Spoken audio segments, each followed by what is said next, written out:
Our top story tonight, DHS agents surging to Charlotte, North Carolina.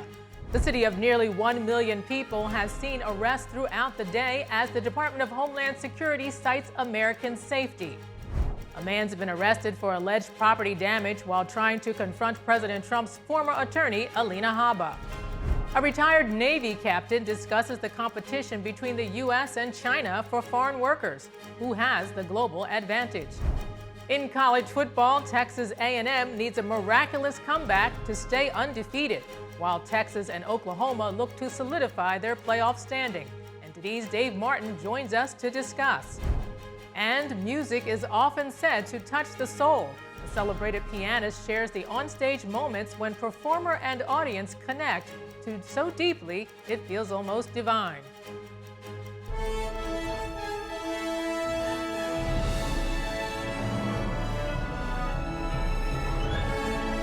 This is NTD Evening News, live from our global headquarters in New York City. Thank you for joining us tonight. I'm Arlene Richards. Our top story tonight, federal agents have converged on the city of Charlotte, North Carolina. Federal agents have been seen today in and around the city making arrests. Assistant Secretary of Homeland Security Tricia McLaughlin released a statement saying, quote, Americans should be able to live without fear of violent, criminal, illegal aliens hurting them, their families, or their neighbors. We are surging DHS law enforcement to Charlotte to ensure Americans are safe and public safety threats are removed. Charlotte Mayor Vi Lyles criticized the operation, saying it's causing unnecessary fear and uncertainty. Charlotte's population is roughly 900,000, including more than 150,000 foreign-born people, according to local officials. From the end of a record-setting government shutdown and a major crackdown on sex offenders to foster care improvements, the Trump administration has faced a busy week of challenges and announcements. NTD's Daniel Monahan has your White House week in review. The government shutdown ended after 43 days when President Trump signed the federal spending bill on Wednesday. And it's an honor now to sign this incredible bill and get our country working again. Thank you. 8 Democrats, including Senator John Fetterman, crossed the aisle to vote with Republicans. In this situation, we both agree that shutting our government down is wrong for our Commonwealth and for our nation. Democrats did not secure their push to extend Obamacare subsidies, though they were promised a December vote, one widely seen as unlikely to pass. Vice President J.D. Vance criticized Democrats, saying they could have had the exact same deal 45 days earlier, speaking on Fox News. They put the American people through a ton of pain and suffering for nothing. Check and say thank you. Bonuses of $10,000 were handed out to TSA agents for work during the shutdown who went above and beyond the call of duty. For stepping up, taking on extra shifts, for showing up each and every day, for serving the American people, and taking seriously the mission. This week also marked Veterans Day. President Trump issued a proclamation reaffirming support for those who've worn the uniform. We say the words too often left unsaid. Thank you for your service. Thank you very much. Secretary of State Marco Rubio traveled to Ontario for a G7 foreign ministers meeting. Rubio pushed back against criticism from some U.S. allies over the legality of the U.S. strikes on alleged drug boats in the Caribbean. I do find it interesting that all these countries want us to send, and supply, for example, nuclear-capable Tomahawk missiles to defend Europe. But when the United States positions aircraft carriers in our hemisphere where we live, somehow that's a problem. President Trump signed an executive order to improve America's foster care system. All of this has been made possible by Melania's incredible devotion to America's youth. This small spark today will ignite a profound and lasting nationwide movement. The measure is billed as empowering youth transitioning out of foster care with the tools they need for independence and success. The Bible tells us that one of the measures of any society is how it cares for vulnerable children and orphans. The President and the First Lady enjoy a moment of rest after a hard day's work, taking in the sounds of the Marine Band.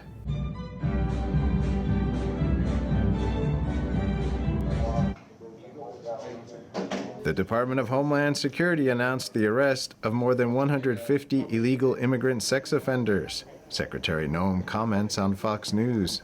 These individuals should have never been in our country to begin with. The fact that they were sexual deviants and perverts, and now we've gotten them off of our streets, it's remarkable, and we need to do more of it.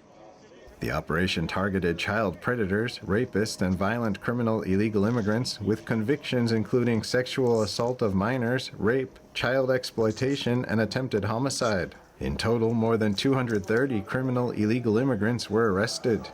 And the State Department designated 4 left-wing groups based in Europe as foreign terrorist organizations. It says the groups use force against those they identify as opponents of their Marxist and anarchist projects. Daniel Monahan, NTD News. After a series of public disagreements between Congresswoman Marjorie Taylor Greene and President Trump, the leader of the Republican Party has announced he'll no longer endorse the Georgia representative.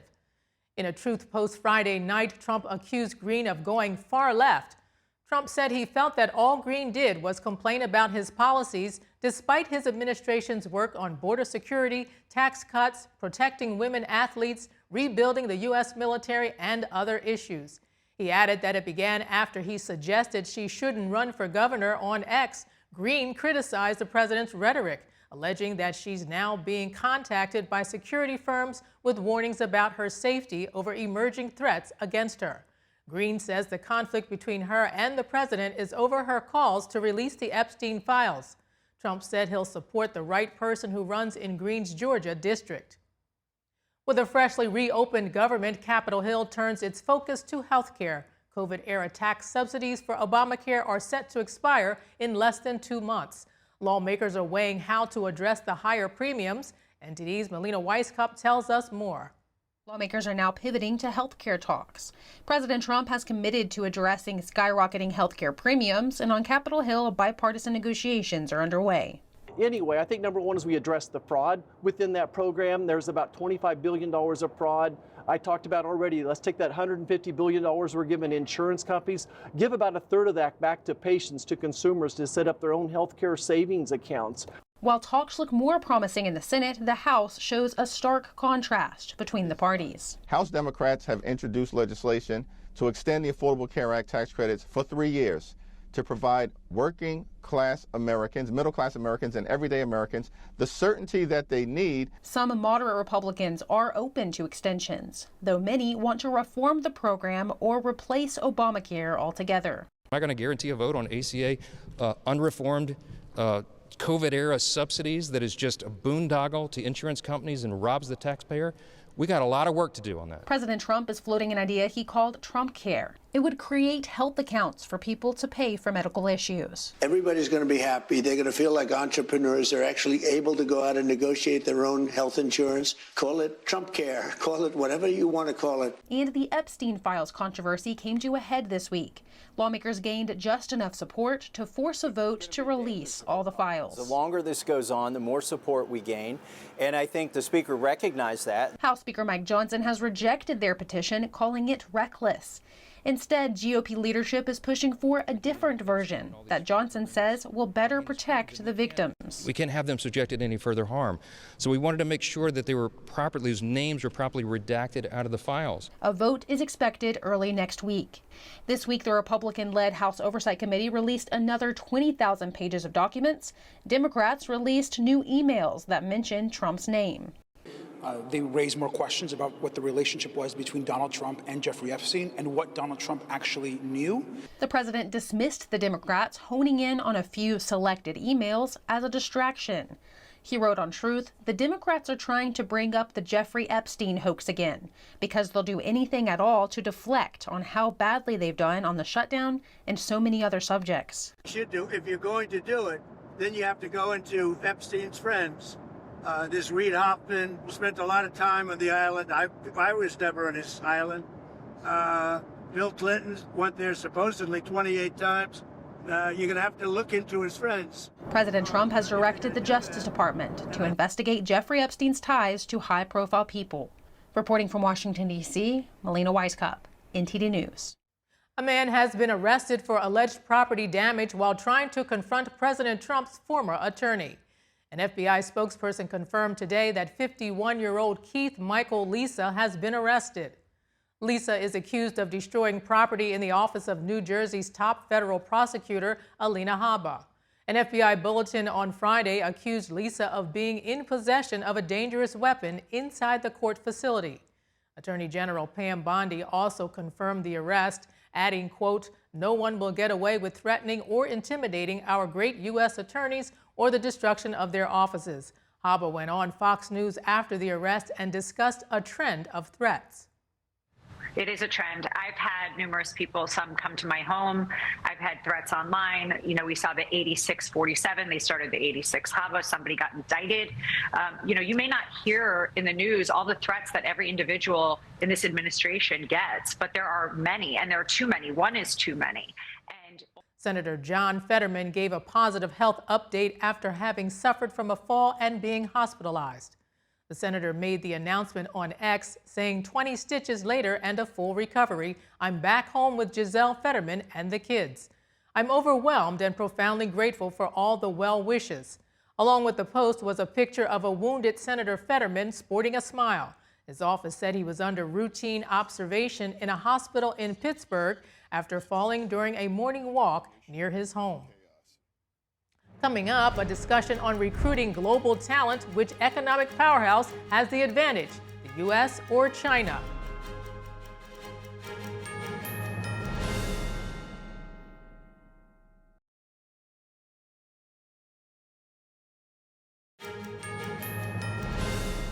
President Trump defended the H-1B visa program in an interview this week, saying there aren't enough qualified American workers to fill available jobs. But critics say the steep new fees Trump has imposed could end the program. Meanwhile, China has launched a new K visa that reportedly offers a quicker, more flexible route into research or entrepreneurship in China. Now, could Trump's tightened immigration policies drive talent to China? Joining us now is retired U.S. Navy Captain Armin Kurdian. He's also a foreign policy and national security analyst, as well as a California State Senate candidate. Thank you so much for joining us, Armin. Thanks, Arlene. So the White House has proposed a new H-1B system that favors higher skilled workers. And meanwhile, China has launched this new K visa program that targets young science tech graduates. And it also touts looser application requirements. So does the U.S. need the H-1B visa to compete with China in critical industries?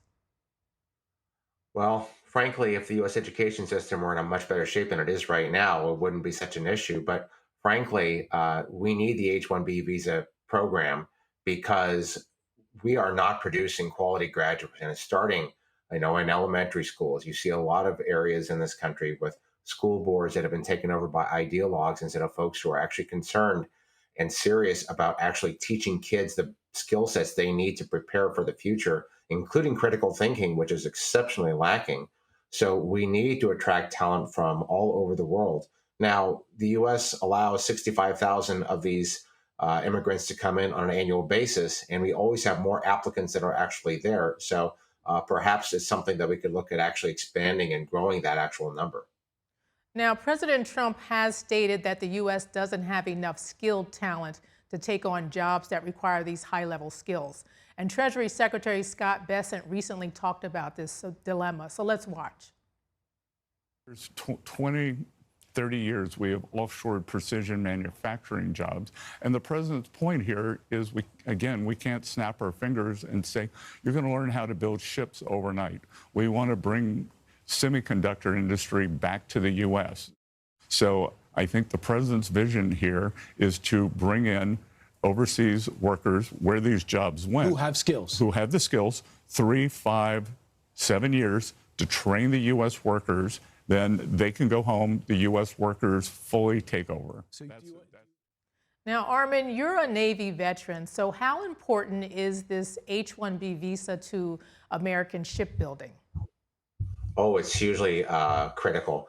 And that's actually an excellent example, because if you want to look back, remember during the drawdown post-Soviet Union collapse, we had a lot of nuclear submarines, we had a lot of ships, and it was, the peace dividend, so we don't need to build as many. But the shipbuilding industry told the government, look, you can't just stop buying ships. you need to keep building them. You need to keep buying them because we have we got labor that we got to keep working. They have to keep up their skill sets. They got to keep working. So the drawdown took a while. So we basically had to keep building ships, albeit at a slower pace, even though we might not necessarily need them specifically. But had we just stopped cold turkey for a couple of years, then it's very, very hard to stand up. Now, the United States, if I remember correctly, can build maybe 0.1% of the world's merchant marine capacity. Japan, Finland, some of these other seafaring nations are spitting these things out like popcorn, and it is just a very heavy lift for us to do it. There is some effort afoot to bring shipbuilding here to the state of California, but frankly, we need shipbuilding all over this country. We are surrounded on two sides by vast oceans, and the fact that we have to buy a lot of our commercial shipping from other countries is a really, really bad problem. But it's not just shipbuilding; it's cybersecurity, it's engineering, it's medical, it's biophysics, it's all of these things that we're not producing in house. So let's go back to what Scott Bessent said. He said that the top talent will come in, train Americans, and then companies will let them go. Now, how likely do you think that will happen? Well, I think it's definitely possible. I mean, if you're talking about bringing, external talent, these, like, for example, if they're building ships at a very rapid pace around the world, then certainly let's learn from them and let's build up our industry.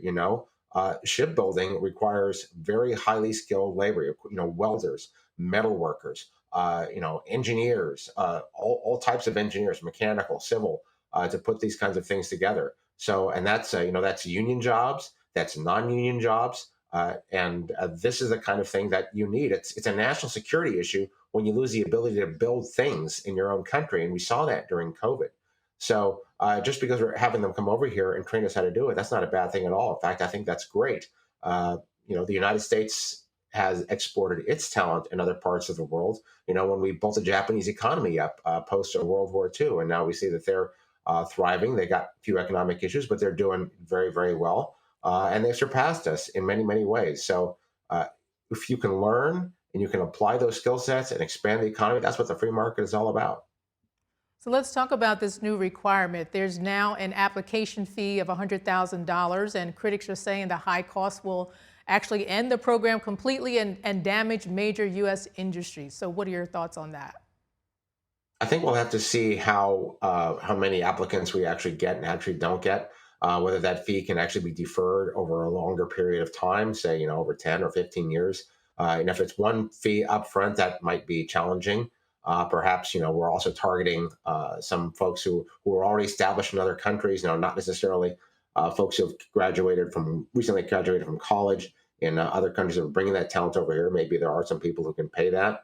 We also have set-asides, if I remember right, I think with Chile and Singapore. I hope I got that correct in terms of the H-1B visa program. If those don't get used up, that goes into the broader general pool. Obviously, if we see the number of H-1B visas drop us significantly, then that fee is obviously too expensive, and we're going to have to roll it back. But I have a feeling that if we can show, especially under the Trump economy, that a lot of people want to come here. You've seen how many hundreds of billions of foreign direct investment has been announced under this administration. So that is a very positive sign for us and for the world. And if that continues, we're going to need the people to make that thing go. Now, getting back to this U.S.-China competition here, if the U.S. has tightened its policies with this $100,000 fee, do you think that is providing Beijing with an opportunity to position itself globally?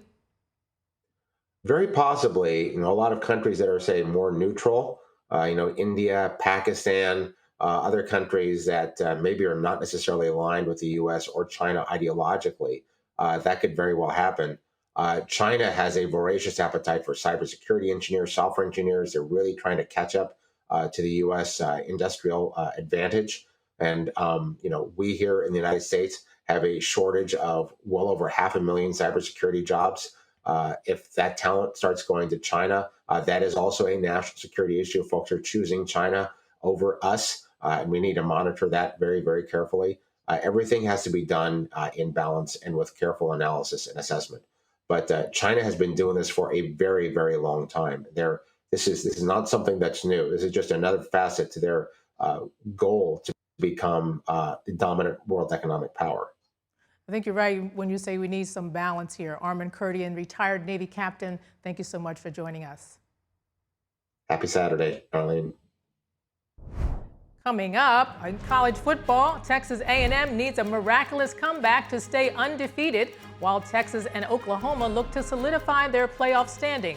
NTD's Dave Martin joins us to discuss. And as we age, bone loss can lead to osteoporosis, causing bones to fracture easily from simple movements like bending over or coughing. How can we spot the disease before a bone breaks? A doctor shares his insights.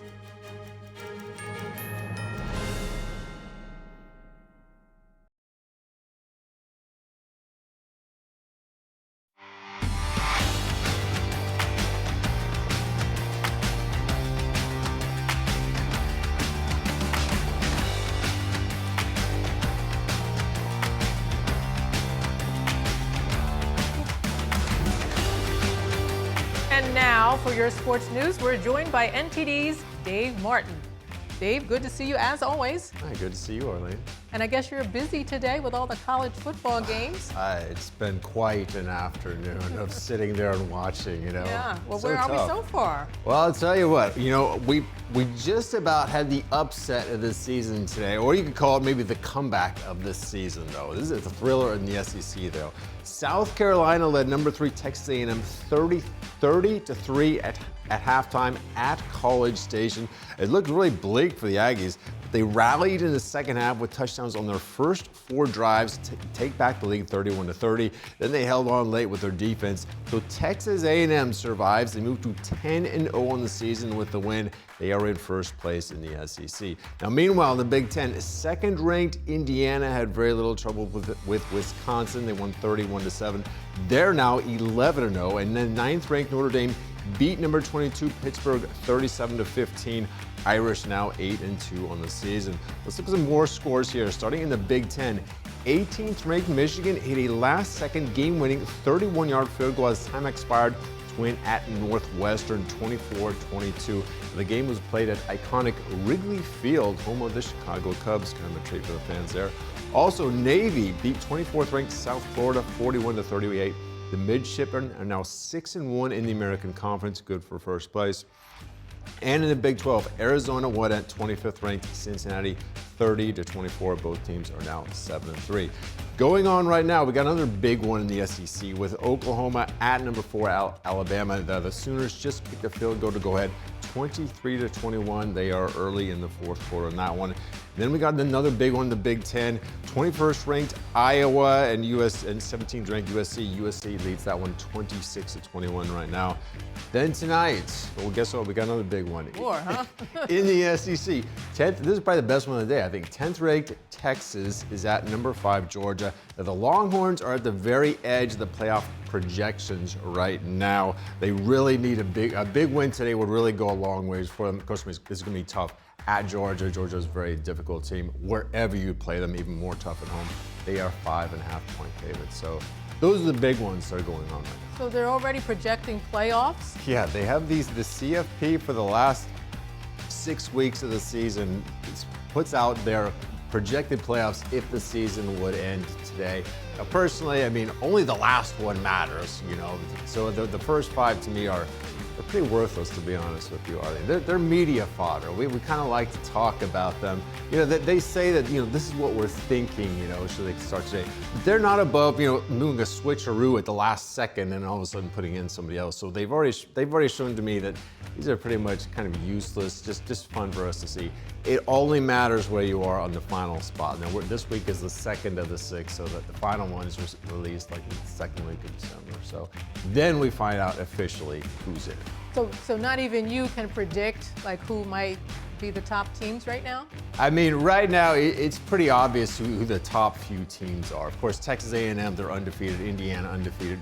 Ohio State right now undefeated. Those are pretty obvious that they would be in. I mean, it's a 12-team playoff right now. So you can say right now, but they haven't clinched a spot yet. There are some automatic bids you can get. The top 5 highest-ranked conference champions get in, and then it's 7 at-large teams that are determined by this committee. Well, a lot of games in this college football, right?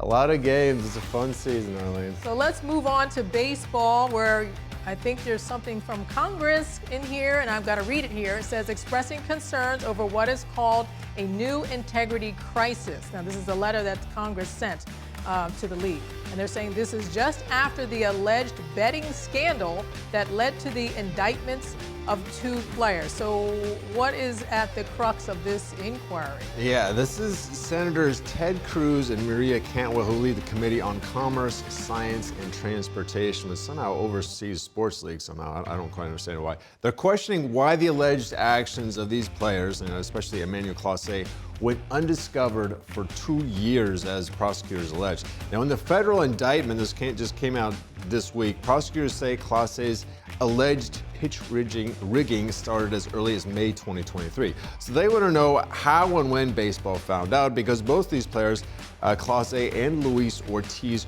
were placed on non-disciplinary paid leave back in July after betting firms flagged irregular bets on some pitches thrown by Ortiz. Now, it's unclear how Clase was linked originally as well at this particular time. Now, this same committee sent the NBA pretty much a similar letter last month after their own betting scandal. Personally, though, I'm kind of actually partial to the sports leagues in this, because they don't have subpoena power like a federal prosecutor would have, I wouldn't think. I mean, plus sports betting was also legalized, to the public in 2018. I mean, it's up to each state, to decide on their own. I mean, to me, it kind of seemed like it was only a matter of time before it would start possibly leaking into sports, and you'd have problems like these arriving as the federal prosecutors are alleging. Well, you're saying sports betting is legal in some states. So are they targeting states where it's not legal? Is that what's happening? No. What they are alleging is that these players, took money to rig these pitches, because they have prop bets. Some of the bets are, well, is this pitch going to be under 98 miles an hour? And so they're alleging that on some pitches, that one of them took money to make it slower than 98 on purpose so that these people would win money. That's what they're alleging. And there's also, is this next pitch going to be a ball or a strike? And so they're alleging that these players were rigging these pitches so that these bettors were winning money. So it's not necessarily that their betting is wrong. It's that if you try to game the system, that's what they're saying. Okay. Well, let's talk more about baseball this week with Shohei Ohtani, who was a unanimous winner of the National League's MVP award. Over on the American League, not so clear who's the contenders there and what happened. Yeah, Judge won a very close vote. He had 17 first place votes, 13 second place votes. Meanwhile, Cal Raleigh the reverse, 13 first place, 17 second place. So very close. We almost had co-MVPs there in the American League if 2 guys had just switched them around. But I think they got it right with Judge. I mean, for most of the season, he really was the clear choice. Then he had that elbow injury in late July, early August that cost him a couple weeks. Raleigh took advantage. He kept hitting home runs there. And I said at one point, if he got to 60 home runs, it would be very difficult to ignore him on the MVP ballots, especially since he's doing it at catcher. I mean, it's such a difficult position. And sure enough, he got hot late. He ended up with exactly 60. But I still think they got it right with Judge. I mean, Judge hit 53 home runs. That's the most ever for someone who also led in batting average. But he led by a fair amount in pretty much every advanced metric as well. So this is his 3rd MVP award. Just 13 other players have ever done that. Ohtani, meanwhile, this is number 4 for him. Only Barry Bonds has more with 7. So quite a week for these guys. Yeah, they're on their way maybe to beat Barry Bonds. I don't know. Well, they can combine to tie Barry Bonds. That's how far away Barry Bonds was in his time. Pretty amazing. But tennis is still ongoing. We talked about this last week about tennis. Carlos Alcaraz's play this week at the ATP Finals.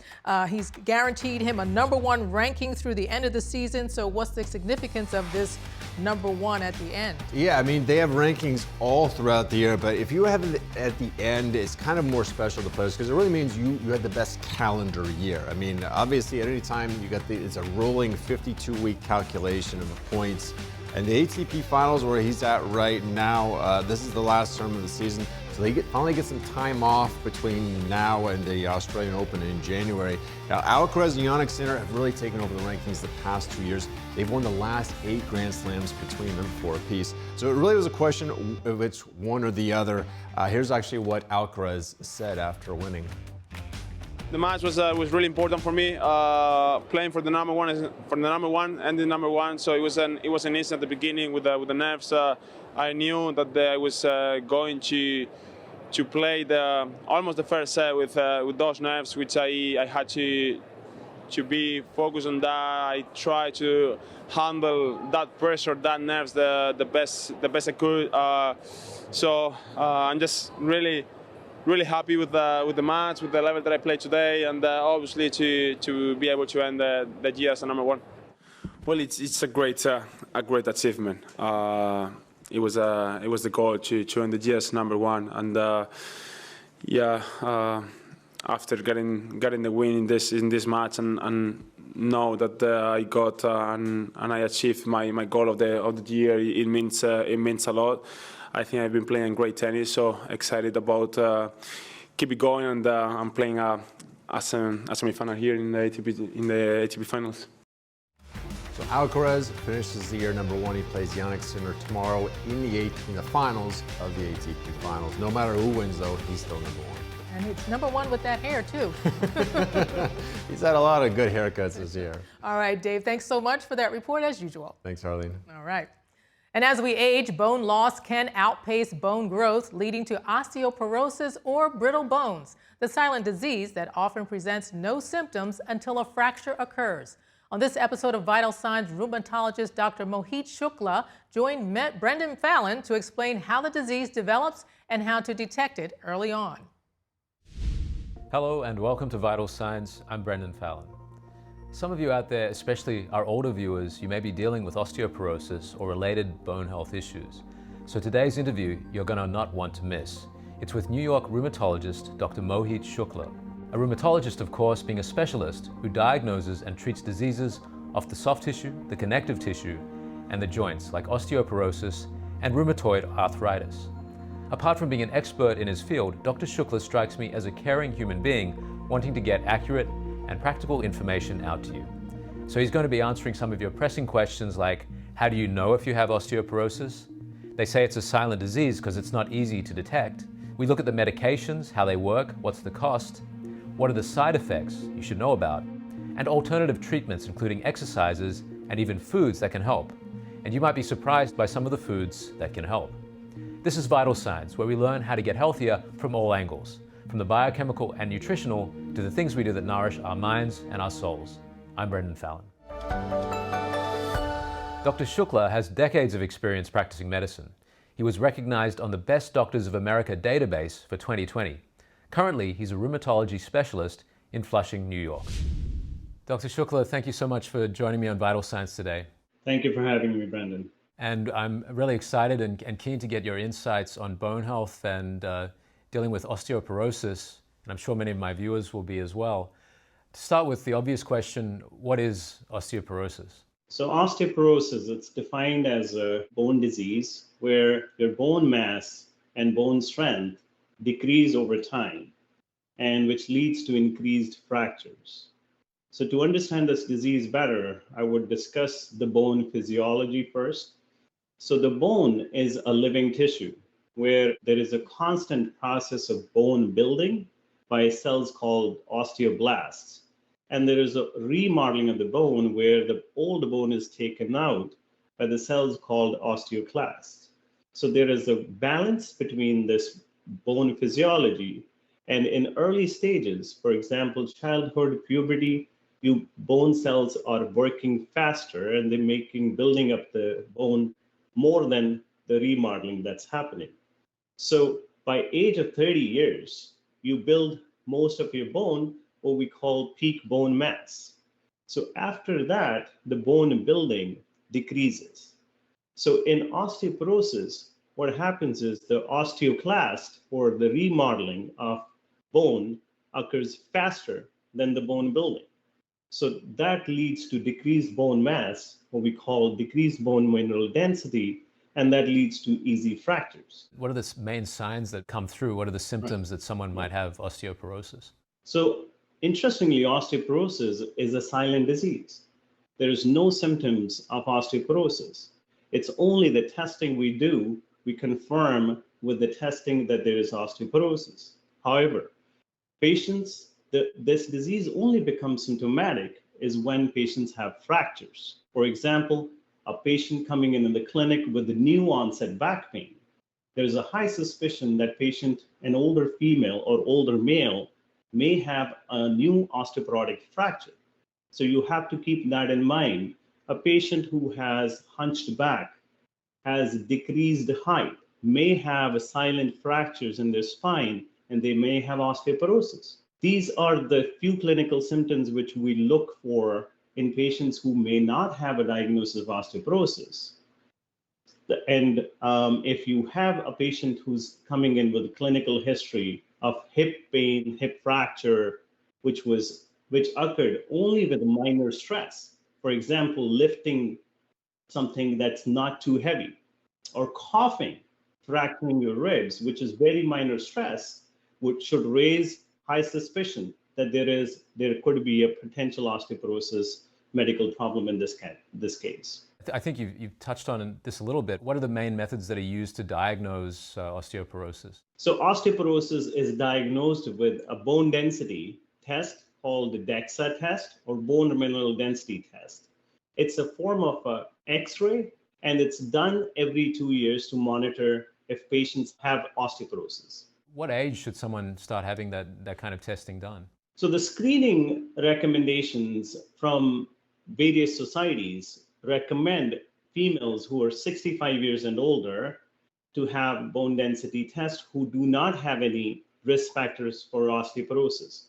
A postmenopausal female who's 50 years and above with risk factors for osteoporosis, such as family history of osteoporosis, certain medications they are taking that can increase the risk of osteoporosis, or they have medical conditions that does predispose them for early osteoporosis, should do the bone density at 50 years and above.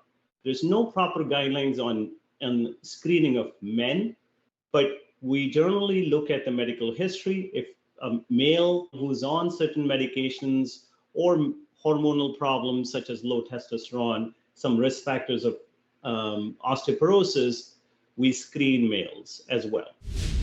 To see that full interview and others on how to optimize health, go to ept.ms/vital signs. Vital Signs offers general health information not intended as medical diagnosis or advice. Please consult your doctor before undertaking a new health regimen. Coming up, what happens when music goes beyond sound? Pianist John Nakamatsu describes the rare moments on stage when performer and audience connect so deeply it feels almost divine. And London's famous Kew Gardens dazzles with festive preparations. They're gearing up to open a nighttime trail as part of their Christmas celebrations. That and more after the break.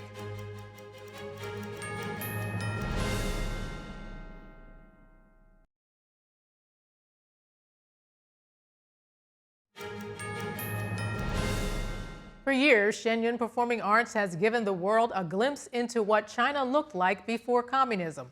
With the world-class performances of classical Chinese dance and music, now for a limited time, viewers can take a closer look at what makes their performances so breathtaking in a special Mid-Autumn Festival Technique Showcase, premiering tonight on the video platform Ganjing World.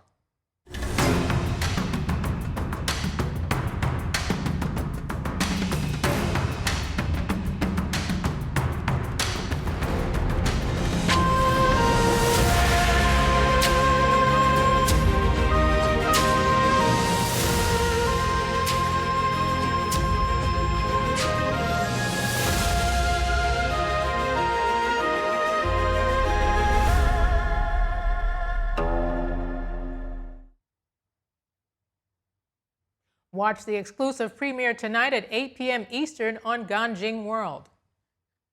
John Nakamatsu was a high school German teacher before winning the Van Cliburn International Piano Competition in 1997. He says the most powerful performances are those that go beyond notes on a page.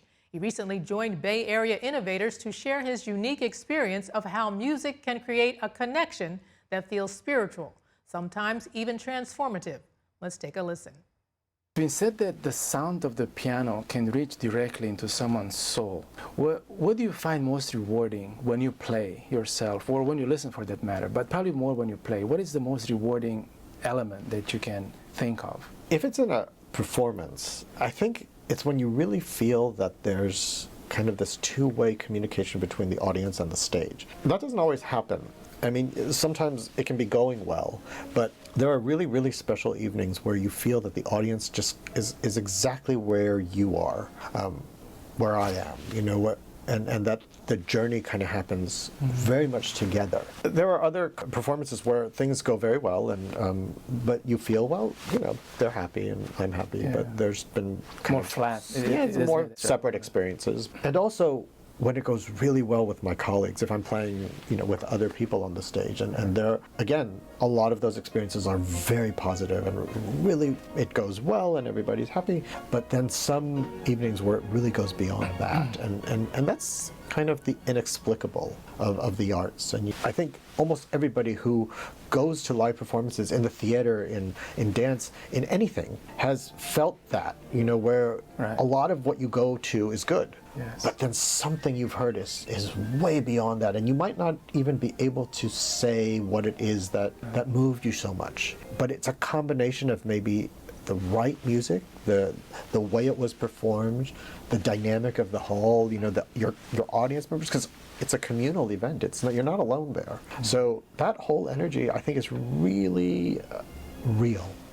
That's why people go to live music, you know, whatever type of music. It exists in every type of performance.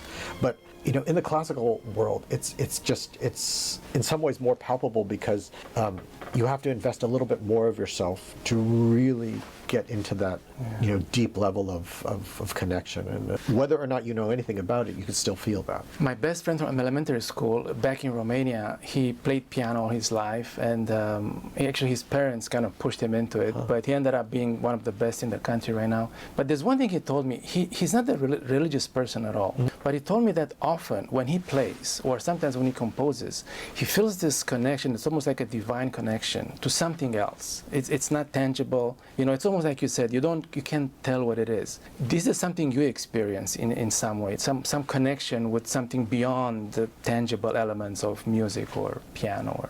I think that's one of the reasons why the passion for doing this doesn't end. There's something about being a part of creating this sound that is not just about the technical realization of the material or the understanding of the score, but when you play, you know, music of Bach or Brahms or whatever it is, and you feel like this is way beyond what we are, you know, that we're kind of the vessels through which this is being imparted, but that I can't really explain how it's affecting us, how it was created, and how it might affect other people. And that feeling is kind of an out-of-body, you know, it's just beyond me. And in the greatest moments of inspiration, I feel that even when I'm not playing, often it's when I'm hearing other people play, and it's so magical that it has, I almost feel like it has to just occupy a different space in, you know, in the cosmos, I guess. Yes. Well, I can't help but remember Pavarotti's Nessun Dorma from the '94 concert that he had.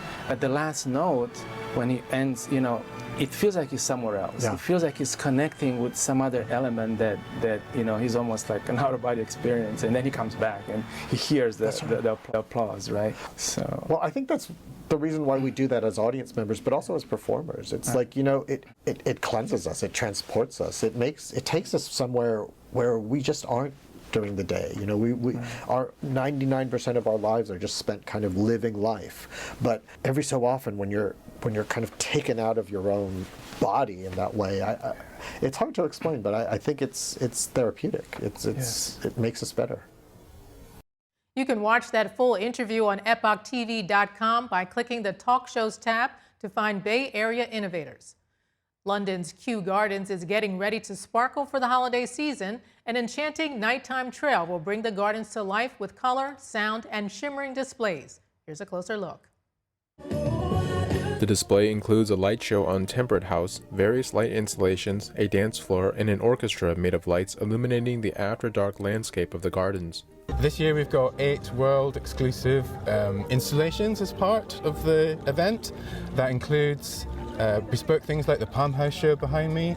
We've put a bridge over the Palm House pond. We have an orchestra made of lights. We've got blooms blowing in the air. Mycelium networks reaching out from under tree trunks. I think one of the things I like about Christmas at Kew is that it has very gentle moments like the one behind me, which is very contemplative, but there's also really fun and jazzy bits. So we've got a dance floor. We're encouraging people to dance along with giant headphones. But I think if I had to pick a favorite, the mycelium network is really beautiful. It kind of explores the network underground between mushrooms. Just feels so fitting at Kew, so the home of the fungarium. Now in its 13th year, Christmas at Kew began as an initiative to attract guests at a traditionally quiet time for the gardens. And what was once the quietest time of year at Kew is now one of the busiest. We have more than 300,000 people that are going to be coming over the next 49 nights to see this amazing show. Christmas at Kew opens to the public today and runs until Sunday, January 4th, 2026. And that's the news for this evening. Thank you for tuning in. I'm Arlene Richards. Good night.